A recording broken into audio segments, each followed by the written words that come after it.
Like I always told my kids this, when you leave my house, I don't care. It's your life at that point. They think I'm this massive control freak, but no, I'm just a guide and I'm keeping you from hitting that third rail of life. But if you don't have that, you will hit that third rail. And I hit that third rail multiple Mm, times mm.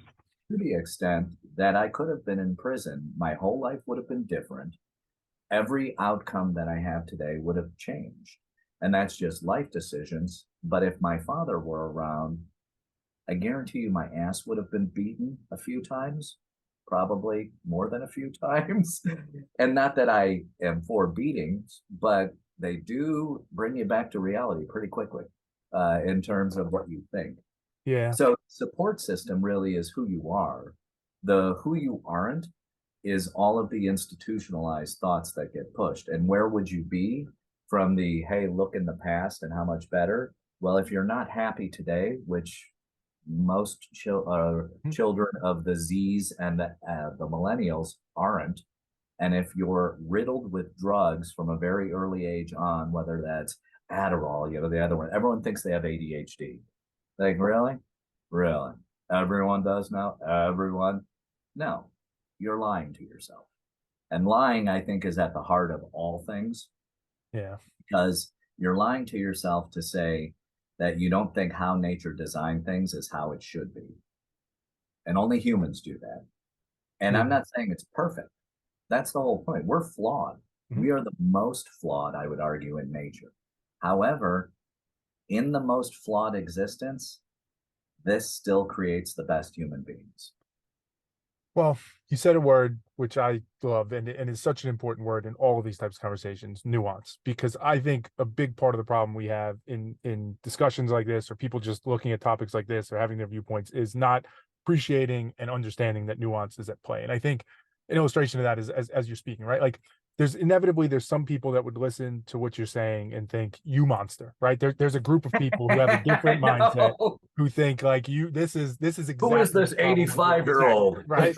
Exactly. And vice versa, right? There's people that would look at those people and be like, what the hell are you talking about? This is crazy. And I think the nuance comes in because so some of the things like the importance of the nuclear family is a perfect example of that, right? It's become this binary thing where people look at it and like if you agree with that statement, you must be, and I don't know you from this conversation, so I'm not proclaiming, but like you must be a Trump supporting religious fanatic conservative who's racist and hates everybody because you think the nuclear family is important, right? Versus if you don't think the nuclear family is important, you're obviously must be this leftist liberal progressive who's trying to destroy the family life and destroy humanity and all the things, right?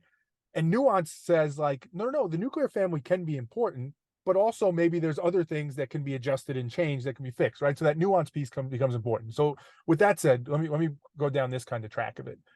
How Okay. do we know we're not, just those older people who think my generation was the best and the way we did it was great, right? You said it before, like the 80s was the best time, right? Nobody gave a shit about politics or race or sex or whatever.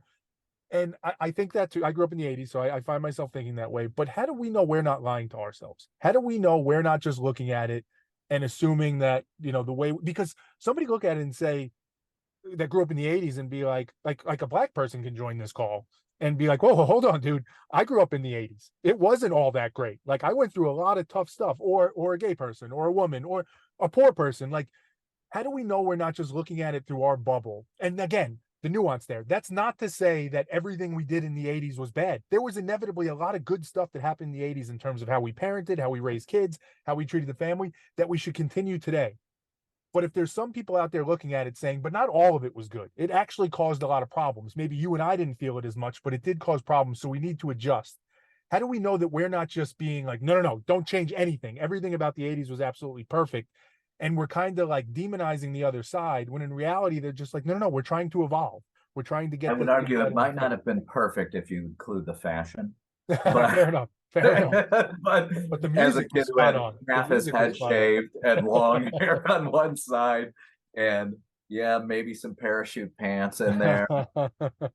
Um, so that gets back to I mean, that is actually the, I guess, the foundational piece of my book. Mm, Every chapter ends with basically a synopsis of the chapter, but it's called Normal versus Not Normal. And this is not nuance.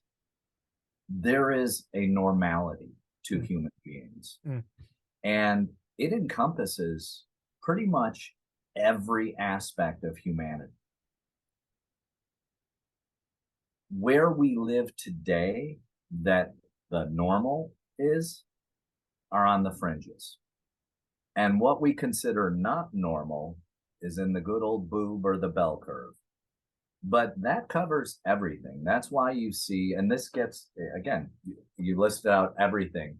He's going to be this, crotchety, religious, Trump supporting, archaic individual. I'm not looking back. My childhood wasn't good mm. to the extent that it ended. So I'm telling you, it's not that my generation was perfect. It's that we had freedom. And the kids today don't have freedom. They're spoon fed everything that they think. This is evil. That's another part of the book. The phone, Because, by the way, for people just listening. We're referencing the phone. oh, For sorry, anybody just I listening. Yeah, yeah. keep forgetting. If you had, and I tell my kids this, if you had to read a book for every idea that you think you have, you would find your ideas are much different. But you read a snippet and you hear a snippet of a snippet from an expert, which I don't know where critical thinking is anymore because I'm just as smart as any human being. And I expect all of my other human beings to feel the same way about themselves. Yet, if you vote for someone, that doesn't set your political, or it actually shouldn't define your political nature. If you have an opinion, you should always be open to having that opinion changed. Mhm. If you have an argument, your argument should be based on sound, reasonable thesis of facts, not speculation, not feelings, not emotions. Because to your point, it wasn't that the 80s were that great, to the extent that, yeah, somebody could say they walked down the street and somebody yelled faggot. Ah, our words hurting me now. See, we didn't get hurt by words. And the same would apply if somebody said that to a black person in a different way. See, but you can't even say that now. Mhm. Why? Can I not listen to rap music now?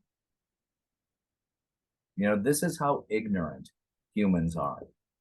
But is it Because, possible, Tony? Let me just ask on go that ahead. point. And this is where I honestly I don't know. I struggle with this. Like somebody nuance, right? Nuance comes in again. Somebody would hear that and say, like, yeah, yeah, yeah, you're right, right? Like just saying the word in the 80s, it wasn't as big of a deal. It's not about that. But I could see somebody coming back and saying again, firstly, which there's truth to this. It's not the be all end all answer. But firstly, who the hell are you two guys to say it? Two white guys who grew up in the 80s who assumingly are heterosexual, like to pass a judgment on how that word impacted that gay person or how a word might impact a black person. We don't actually know. And it's wrong of us to assume that it wasn't that big of a deal. But more importantly than that, maybe I could also see an argument that says, yeah, yeah, the word in and of itself, not a huge deal, but it's the way that it permeates throughout the culture and society where it was just somewhat normalized. That's the issue, right? It allowed for so much suffering that occurred. And we're missing that by taking this approach that, like, the way we're handling, like, we're discrediting the fact that there's people that today that are well intentioned that are like, I just want to fix that problem. I don't want that gay person to have to walk down the street and suffer in that way. And maybe they're not getting it right, right? Maybe we're trying to piece together and it's a little bit of trial and error. And some people are going too far and they're focusing on the wrong things. But at its core, it's this sense of like, hey, we're just trying to make things better. And we're getting like angry at it and getting annoyed at it and thinking like that's the problem. But what if that's true? What if they are actually approaching it, trying to get to a better outcome in that way?